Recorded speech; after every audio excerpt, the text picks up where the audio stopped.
Hi, this is Ms. Logan. Today I'll be talking about superposition and standing waves. So if we're talking about waves, and maybe we can use waves on a string as an example. Superposition is when we're talking about that they're actually combining. So waves of a smaller amplitude traveling through the same medium combine or superpose, that's where we get superposition, by simple addition. So if these two waves are traveling across this string, they're just going to combine by simply adding them together. In superposition, we have two other vocab terms that are going to help us. If two pulses combine to get a larger pulse, then this is constructive interference. If they combine to give a smaller pulse, this is destructive interference. Now, if we look at the example on the left, we'll see that these waves are coming together, creating a much larger wave, and then actually bouncing back off. In this other case, they're combining together, and they have no wave combined, and then they're moving opposite ways. Well, why does this make sense? Our waves on the left are both facing upwards, so they're going to add and combine.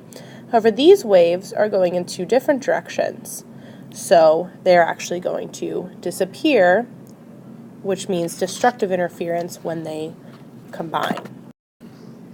We can also see this in two-dimensional waves with interference. So this is an example of an interference pattern where they are next to each other. If you pause it and look at that, you'll see that the waves are actually right on top of each other. So this is constructive interference. However, when they're slightly off, this is our destructive interference. Another example of interference patterns is the one from two sources. If the two sources are in phase, so together, points where the distance to the sources differs by an equal number. However, if we have the in-between, the interference, this will be destructive. So for instance here, if we find 2 points that are the same distance away from each other, like B and C here, that means that we are going to have constructive interference. However, if they have different lengths away, like C and A, then we're going to have destructive interference. All right, so the next topic we're going to talk about are standing wave. So standing waves is fixed in a location but oscillates over time. These waves are found on strings with both of the ends fixed, so that means not moving. This would be an example of like a guitar or a violin, some type of musical instruments. This is moving up and down for a large period of time, and this graph is representing what this looks like. So the fundamental or lowest frequency on a fixed string has a wavelength twice the length of the string. Well, where's our equation to help us look at this a little better? So our frequency is a speed over 2L, which means our wavelength is 2 times the actual length of the string. We'll worry about harmonics a little bit later, but harmonics are going to help tell us where they actually are on the string. So basically we're using the same equation, but our N is the harmonic. So there must be an integral number of half wavelengths on the string. This means only certain frequencies are possible. Points on the string that never move are called nodes, and those that have maximum nodes are called antinodes. So if we look at this here, this point right here is always staying fixed, so is this point in the middle. But these antinodes are going up and down. So in order for strings to have different fundamental frequencies, they must differ in length. That's what the equation 2 slides ago tells us. So the guitar has strings that are all the same length, but the density also varies. And also a guitar player is putting their hands in a different place, which actually shorten those lengths, and in turn shorten or lengthen the frequency. So here's just a little information about musical instruments. So in a piano, the strings vary in both length and density. This gives the sound box a lot. This is why in grand pianos it has a very different shape. Grand pianos almost look like this shape, so that some of the lengths of the strings are much larger than these ones down here. Once the length and material of the string is decided, individual strings may be tuned to the exact frequencies.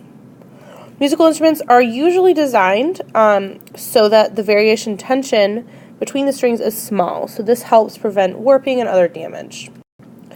So lastly, we're going to talk about standing waves in a column of air. So this could be an example like soda bottles, woodwind instruments like flutes and clarinets, or organ pipes. In this drawing, the person is blowing their air through, which is our antinode, and our bottom is the node. This is staying fixed. So actually this air from the person is causing that sound. In this case, the fundamental wavelength is 4 times the length of the pipe.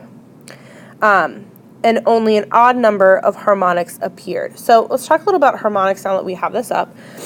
So harmonics are the number of waves we actually have. Well, so we'll see in each of these, we have a half one here, we have 1.5 waves, and here we have 2.5. So we have an odd number of harmonics.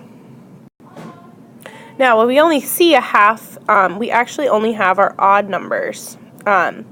So there's actually, this is part of our first harmonic, this one is part of our second harmonic, and this one part is our third harmonic.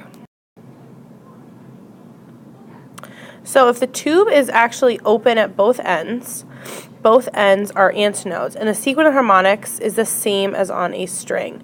So this one looks a little bit different. We'll actually see there's a full 1 harmonic, there's a full 2 harmonic, and there's a full 3 harmonic. Lastly, let's kind of tie this together with beats. So beats are interference patterns in time rather than space. If 2 sounds are very close in frequency, their sum also has a periodic time dependence, although with a much lower frequency. So if we see here, this frequency with 2 different frequencies actually create a periodic time graph. So we'll see their frequencies in between here. However, we can also figure out the sine and cosine graph. So this is showing the amplitude oscillates with the beat frequency. So this is the first frequency minus the second.